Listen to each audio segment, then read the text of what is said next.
ही कथा आहे स्वरा आणि अद्वैतच्या अनपेक्षित प्रेमाची. स्वरा एक शांत स्वभावाची मुलगी परदेशात एकटी वाढलेली. मोठी बहीण याच्या लग्नासाठी 14 वर्षांनी घरी परत येते. पूर्वीचं लग्न तिच्या बालपणीचं प्रेम अद्वैतसोबत ठरलेलं असतं, पण लग्नाच्या दिवशी घडलेल्या अनपेक्षित घटनेमुळे अद्वैत स्वराचं लग्न करावं लागतं. नशिबाने जोडलेल्या नात्याचं पुढे काय होणार? स्वरा होणारा ब्रदर इन लॉ पती म्हणून स्वीकारेल का? जाणून घ्यायला वाचत राहा. लग्नानंतर होईलच प्रेम. तर असे छान छान गोष्टी बघण्यासाठी चॅनलला सबस्क्राईब नक्की करून ठेवा. एक मोठं घर जणू एखाद्या नववधूप्रमाणे सजलं होतं. बघूनच वाटत होतं की कोणाचं तरी लग्न आहे. प्रत्येक गोष्ट खूप महागडी आणि देखणी वाटत होती. सभोवताली उपस्थित पाहुणेही त्यांना झगमगाटाने धक्क झाले होते. तिथेच मंडपात बसलेली लाल जोड्यात सजलेली वधू, जी खूपच गोड आणि निरागस दिसत होती, चेहऱ्यावर काही भावना सावरण्याचा प्रयत्न करत होती. चेहऱ्यावर काही भावना उमटत होत्या आणि क्षणात अदृश्य होत होत्या, पण स्वतःला संयमित करत ती तिथे बसलेली होती. गव्हाळं लग्न रंग, छोटा गोलसर चेहरा, काळ्या कडक डोळ्यामध्ये काही वेगळं बोलकं होतं. तिच्या ओठावर लाल रंगाची लिपस्टिक होती, जी तिच्या सौंदर्याला अधिक खुलवत होती. नाकात मोठीशी नथ, कपाळावर मनगटी टिकली, डोळ्यात काजळ, कानात झुमके आणि हातात भरलेल्या बांगड्या बघून संपूर्ण केलेली नववधू अतिशय मोहक दिसत होती. तर तिच्या शेजारी बसलेला वर, ज्यांच्या चेहऱ्यावर कोणती भाव नव्हती, हलकासा सावळा रंग, हलकीशी दाढी, मिशी आणि कानाजवळ असलेला छोटासा तिल, जो जणू त्यांच्या आकर्षकपणा अधोरेखित करत होता. एकदा कोणी त्याला पाहिलं, पण पुन्हा पाहण्याची इच्छा नक्की होईल. मेहरून आणि गोल्डन रंगाच्या शेरवानीत, गळ्यात दुपट्टा आणि कटमला घातलेला, कापलं साफ झालेलं होऊन कुणाही काही वाटत नव्हतं. त्यांच्या चेहऱ्यावर एक प्रकारचा तेज होतं. त्यांच्या आणि स्वराच्या जीवनातील सर्वात महत्त्वाचा दिवस होता, पण तरी त्यांच्या चेहऱ्यावर हवी तशी खुशी नव्हती. मंत्रक्षर जीवनात पुन्हा येणे आपल्याला जागेवर जाऊन बसले. घरातील सदस्यांच्या चेहऱ्यावर काहीसा ताण स्पष्ट दिसत होता. तरी अद्वैत आणि स्वरा स्वतःला संयमित करून मंडपात बसले होते. पंडितजींनी एक एक करून विधी पार पाडला. कन्यादानासाठी जेव्हा स्वराच्या वडिलांना बोलावले, तेव्हा त्या संतापाने नकार दिला, पण कन्यादान करावंच लागणार होतं, म्हणून ही परंपरा स्वराच्या भावाने पार पडली. फेरे सुरू झाले आणि पंडितजी फेऱ्यासोबत वाचत म्हणत होते की दोघांची संमती घेत होते. एक 6 वाचन स्वीकारल्यानंतर पंडितजींनी शेवटचं वचन सांगितलं. म्हटलं, 7व्या वर्षात वधू वराकडे मागणी करते की प्रत्येक परकी स्त्री जी वयाने मोठी आहे, तिच्या माता आणि वयाने लहान आहे, तिला बहीण आणि समवयीन आहे, तिला बहीण मानलं. नवरा बायकोच्या परस्पर प्रेमात इतर कोणालाही सहभागी होऊ देणार नाही. जर तुम्हाला हे वचन मान्य असेल तर तुमच्या स्वीकारते. तुम्हाला हे वचन मान्य आहे का? पंडितजींनी हे वचन घेऊन अद्वैतच्या चेहऱ्यावर काहीशी प्रतिक्रिया नव्हती, तर स्वरा त्याच्याकडे एकटक पाहत होती. काही क्षण गेले. अद्वैत त्यांच्या भारदस्त आवाजात म्हटलं, स्वीकार आहे. त्यांच्या या उत्तरावर स्वराने डोळे मिटले. पंडितजींनी त्या दोघांकडे आणि म्हणाले, आता त्यांच्या भांगेत कुंकू भरा. अद्वैतने कुंकूची डिबी उचलली आणि चांदीच्या नाण्यावर कुंकू घेऊन स्वराच्या भांगेत भरायला गेला, तेव्हा स्वराने त्याचा हात पकडला. सगळेच आश्चर्यचकित झाले. अद्वैतही स्वराकडून पाहू लागला. स्वरा त्यांच्याकडे पाहत होती. हळू आवाजात म्हटलं की कुंकू माझ्या भागेत तेव्हाच भरा जेव्हा तुमच्यासाठी हे कुंकू, हे नातं काहीतरी महत्त्वाचं असेल. अद्वैतने तिच्या डोळ्यात खोलवर पाहिलं.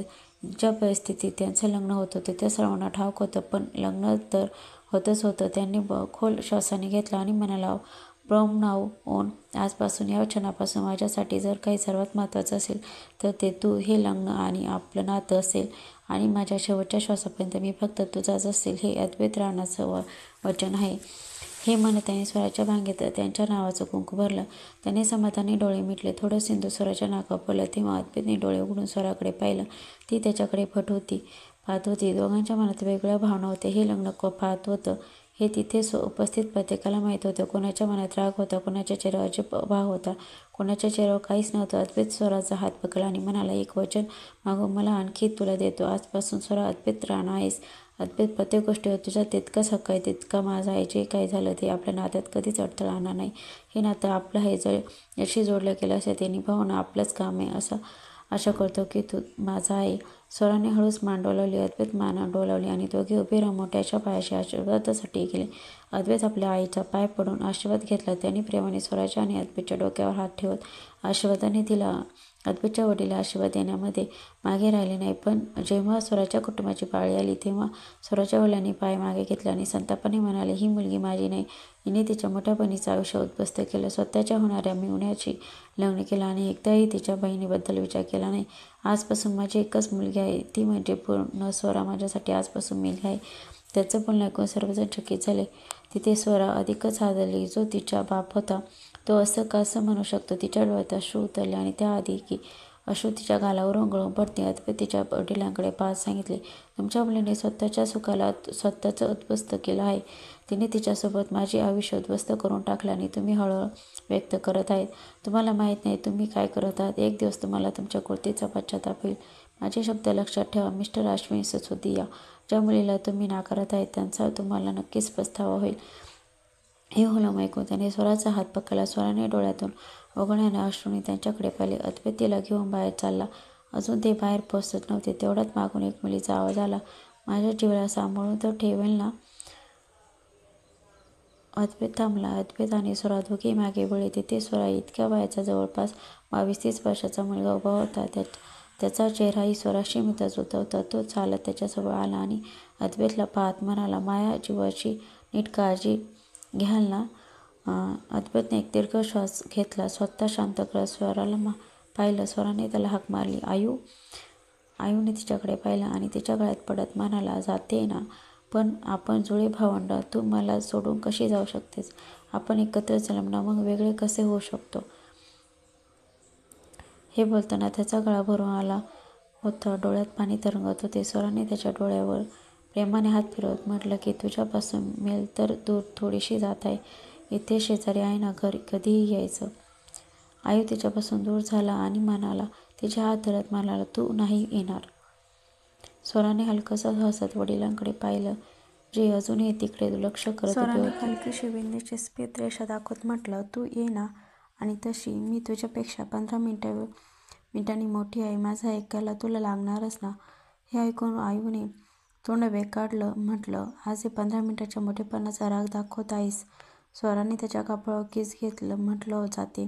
स्वतःची काळजी घे. आयूने हळूहळू मान हलवली. स्वराने एक नजर त्या संपूर्ण घरात टाकली आणि कोपऱ्याकडे नजर रोखली. तिथे तिची आई उभी होती. डोळ्यात अश्रू होते, पण त्याचे पाय अजूनही तिथेच थांबले होते. हे पाहून स्वराला आणखीशी वाईट वाटलं. तिने हलकासे अद्वैतकडे पाहिलं आणि म्हणाली, प्लीज इथून लवकर निघूया. अद्वैतने तिचा हात धरला आणि आयूच्या खांद्यावर हात ठेवत शांतपणे म्हणाला, आयुष्मान काळजी घे. आईने गरज लागली तर मला फोन कर.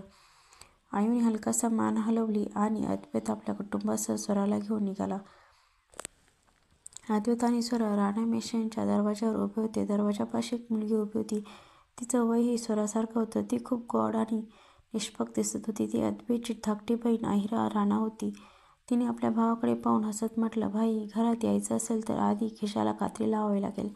अद्वैत भोया उच्च आवाजात म्हणाला, हे जरा जास्त होत आहे ना? तू माझ्याकडून माझ्या घरात येण्यासाठी लाच मागते आहे का? अहिराने तोंड वेगाडलं. तेवढ्यात मागून अद्वैतच्या आई शैलवी यांचा आवाज आला, का त्रास देत आहेस? साईडला हो, मला अजून त्याची आरती करायची आहे आणि गृहप्रवेशही. अहिराने तोंड वाकडं करत बाजूला झाली. शैलवी आणि स्वरासमोर तांदळाचा कलश ठेवला आणि खूप वेगळं वाटत होतं. तिला इतकं लक्ष वेधून घेणं माहीत नव्हतं. शैलवी यांनी स्वरासमोर तांदळाचा कलश ठेवला आणि म्हणाला, याला पायाने ढकलून घरात प्रवेश कर. स्वराने त्याच्या सांगण्यानुसार केलं. नंतर अल्लथ्याच्या ताटात पाय ठेवून पायाचे ठसे घरात सोडले. तेवढ्यात अद्वैतचा लहान भाऊ गर्व म्हणाला, भाई, आता इथे उभं राहून काय बघतोस? उचलून वहिनीला तुझ्यासोबत घेऊन जा त्या डोनट अंटट असलेल्या रूममध्ये. त्याच्या बोलण्यात जिथे सगळे हसू लागले तिथे अद्वैत ग्रवकडे धरून बघत होता आणि स्वरा लाजून नजर चोरत होती. शैलवने ग्रवच्या डोक्यावर चापट मारली आणि म्हणाली, नालायक, काही बोलतोस? गर्वाने जरा करू उत्तर दिलं, भाई, शिवाय उलट सगळेच नालायक वाटतात. अद्वैतने खिशातून नुकताच लॉन्च झालेला स्मार्ट फोन काढला आणि गर्व फेकत म्हणाला, आता तोंड बंद कर, ठेव. गर्वाने पटकन तो पकडत दात दाखवले आणि म्हणाला, मी काही बोललोच नाही. सगळे पुन्हा एकदा हसू लागले. स्वर सगळं बारकाईने पाहत होती. हे कुटुंब, हे लोक तिच्यासाठी नवे होते, त्यामुळे सगळ्यांमध्ये मिसळायला तिला काही वेळ लागणार होता. अद्वैतने आपलं कार्ड आयराला दिलं. ते म्हटलं, हवी तेवढी शॉपिंग कर, काही प्रॉब्लेम नाही. आयरा खुश झाली. शैलवीजींनी त्यांना खोलीत जाण्यास सांगितले. त्या त्याच्या खोलीतच जेवण पाठवणार होत्या. नंतर अद्वैत पुढे निघणार होता. तेवढाच गर्व म्हणाला, भाई, वहिनीला उचलून घे ना, त्या एवढ्या जाड लहान्यासोबत वर कशा चढतील? अद्वैतने त्याच्याकडे दुरून पाहिलं आणि स्वराकडे नजर वळवली. ती जरा थकलेली वाटत होती. अद्वैतने तिला आपल्या बहुपाशात उचललं. स्वरा चकित होऊन त्याच्या खांद्यात धरून उभी राहिली. तिकडे गर्भ आणि आहिरा त्यांना पाहून शिट्ट्या मारत हुटिंग करत होते, पण अद्वैतने याकडे लक्ष दिले नाही. तो स्वराला घेऊन थेट आपल्या खोलीकडे निघाला. त्याने स्वराला खोलीत नेलं आणि हळूच बेडवर बसवलं. तिच्याकडे पाहत तो म्हणाला, बी कम्फर्टेबल. स्वराने त्याच्याकडे पाहिलं तर तो तिच्या जवळ बसत तिचे हात प्रेमाने हातात घेत घुमत म्हणाला, वेलकम इनटू माय लाईफ मिस स्वरा अद्वैत राणा.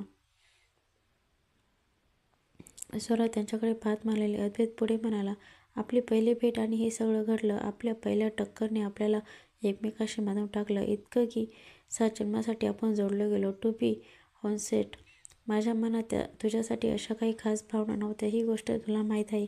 तुझ्या मनातही कडाकडीची माझ्यासाठी काही भावना नसतील. आपण आधी भेटलोच नाही, पण आता भेटलो आहेत आणि अशा प्रकारे भेटलो आहेत की आता वेगळं होण्याचा कोणताही मार्ग नाही. मी आयुष्यभर तुझा आहे. मी नेहमी तुझ्यासाठी उभा असेल. आपण या नात्याला मैत्रीपेक्षा पुढे नेऊ शकतो, पण प्रेम मी सांगू शकत नाही. पण माझी लॉयल्टी फक्त तुझ्यासाठी असेल. माझ्या आयुष्यात आता फक्त आहेस तूच राहशील, हे माझं वचन आहे. स्वरा त्याच्याकडे पाहत राहिली. इतक्या आपुलकीने कोणी तिच्याशी पहिल्यांदा बोललं होतं. ती हलकस हसली. स्वरा खोलीकडे एक नजर टाकली. पूर्ण खोलीत अतिशय सुंदर सजवली होती. बेडवर गुलाबी रंगाच्या फुलांच्या माळा सजवल्या होत्या. पूर्ण बेडशीटवर गुलाबाच्या पाकळ्या विखरलेल्या होत्या. सेंटेड कॅन्डलच्या सुगंधाने खोली दरवळत होती. लहान लहान फेअरलाईटच्या प्रकाशाने संपूर्ण बेडवर पसरली होती. हे सगळं पाहून स्वराने हृदय जोरजोरात धडधडू लागलं. काही वेळातच दरवाजा ठोठावण्याचा आवाज आला. अद्वैतने दरवाजा उघडला तर तिथे आयरा उभी होती. तिने त्याला एक ट्रे दिले, ज्यात जेवण आणि दूध ग्लासाचे ठेवले होते. अद्वैतने ती ट्रे घेतली आणि टेबलवर ठेवले. त्याने स्वराकडे पाहत तिला हाक मारली, स्वरा जेवण करून घे. ती येऊन काउचवर बसली. दोघांनी जेवण पूर्ण केले. अद्वैत तिच्याशी काही हलक्या फुलक्या गप्पा मारत होता. त्यांना ती उत्तरं देत होती. अद्वैत तिला प्रत्येक हालचालीकडे लक्ष होतं, जसं की भाजीतलं मात्र आणि टोमॅटो काढून एका बाजूला करत होती. तिच्या लहानशा कृतीने तो मनमोहन हसत होता. स्वराने थोडं खाल्लं आणि म्हणाली, बस झालं माझं. अद्वैतने स्वराची प्लेट पाहिली. त्यात मात्र आणि टमाटर एका बाजूला ठेवलेलं होतं. बाकी त्याने काही वाया घालवलं नव्हतं. अद्वैतने दुधाचा एक ग्लास तिच्यासमोर ठेवला आणि म्हणाला, हे संपवून टाक, नंतर चेंज कर. स्वराने एका क्षणासाठी वित्त चेहरा केला, पण लगेच तिने गुपचूप ग्लास उचलला आणि डोळे बंद करून एकसाथ सगळं दूध पिऊन टाकलं. मग उठून आरशासमोर बसली. अद्वैतने प्लेट्स एका बाजूला ठेवल्या आणि लवकरच कपडे बदलून आला. त्याने काळ्या रंगाचा वेस्ट आणि लोअर घातलेला होता. त्यामध्ये तो खूपच आकर्षक दिसत होता. स्वराने आरशातून त्याला पाहिलं आणि तिची नजर त्याच्यावर स्थिरावली. अद्वैत बेडवर बसून फोनमध्ये गुंतलेला होता. आता स्वराला मात्र बेचैनी वाटू लागली. तिला वाटलं कदाचित हे भारी दागिन्यामुळे होत, म्हणून तिने दागिने काढायला सुरुवात केली. स्वरा जेव्हा दागिने काढत होती तेव्हा अद्वैतची नजर तिच्यावर गेली. त्याने तिला एका वेगळ्या दृष्टिकोनातून पाहिलं. तिच्यात काहीतरी खास होतं, जे तिला इतरांपेक्षा वेगळं ठरवत होतं आणि अद्वैतला तिच्याकडे आकर्षित करत होतं. तो उठला आणि तिच्या मागे जाऊन उभा राहिला. स्वराने आरशातून पाहिलं. ती उठली तर अद्वैतने तिच्या खांद्यावरून तिला थांबवलं आणि इतक्या हलक्या हाताने तिच्या केसांचा माडा सोडला. तिचे लांब केस तिच्या पाठीवर मोकळे झाले. त्याचे तिचे केस एका बाजूला सारले आणि तिच्या मानेवर हलकासा किस घेतला. स्वराने आपला मुठी घट्ट बंद केला. अद्वैतने तिला स्वतःकडे वळवलं आणि तिचा हात धरून जवळ ओढली. स्वरा त्याच्या मिठीत येऊन धडकली. तिने अद्वैतच्या छातीवर हात ठेवला आणि त्याच्या हृदयाचे ठोके ऐकून तिचेही ठोके वेगाने वाढले होते. अद्वैतने हळूच तिच्या कमरेवर हात घालत म्हणाला, चल आता नात्याची एक प्रेमळ सुरुवात करूया. स्वतःला तुझ्यावर समर्पित करतो. मला सदैव धरून ठेव. मी माझं सगळं काही तुझ्यावर कुर्बान करतो. स्वराने त्याच्या शब्दांचे अचंबित होऊन त्याच्याकडे पाहिलं. अद्वैतच्या डोळ्यांमध्ये एक वेगळी चमक होती. त्याने हळूहळू स्वराला तिच्या जड दागिन्यापासून मुक्त करायला सुरुवात केली.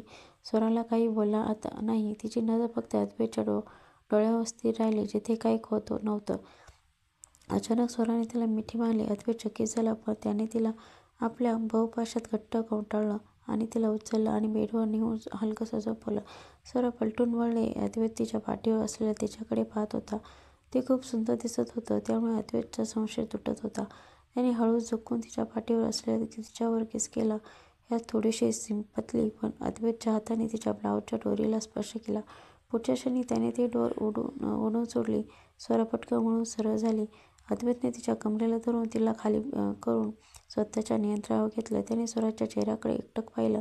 स्वराने देखील त्याच्याकडे पाहिलं. तिच्या डोळ्यांमध्ये हलकीशी ओलसरता होती. अद्वैतने तिला डोळ्यावर किस घेतला आणि म्हणाला, फ्रॉम नाऊ ऑन तुझ्याशिवाय कोणी नाही. या शब्दासह त्याने हलकं स्वराच्या ओठावर किस करायला सुरुवात केली. त्याच्या हाताने स्वराच्या चेहऱ्यावर गुंजारायला सुरुवात केली. दोघे एकमेकाला बहुभाषात हरवले. रात्रीचा रंग जसे गडद होत होता तसे त्यांचं नातं अधिकच मग्न होत होतं. अद्वैताने स्वराच्या वाखरलेल्या श्वासाचा आणि धडकपणाचा आवरा आता खोलीभर उमटत होता. स्वरा सौम्य आवाजाने अद्वैतला बाजूला अधीर केलं. अखेरीस दोघेही एकमेकांच्या मिठीत शांत झोपले. स्वरा अद्वैतच्या छान विसावली होती. जर अद्वैतने तिला कवटाळून होते जणू तो तिला आयुष्यभर असंच जपणार होता. आजची कथा आवडल्यास लाईक, शेअर, सबस्क्राईब करा आणि पुढचा भाग मागण्यासाठी चॅनलला सबस्क्राईब करून नोटिफिकेशन ऑन करा.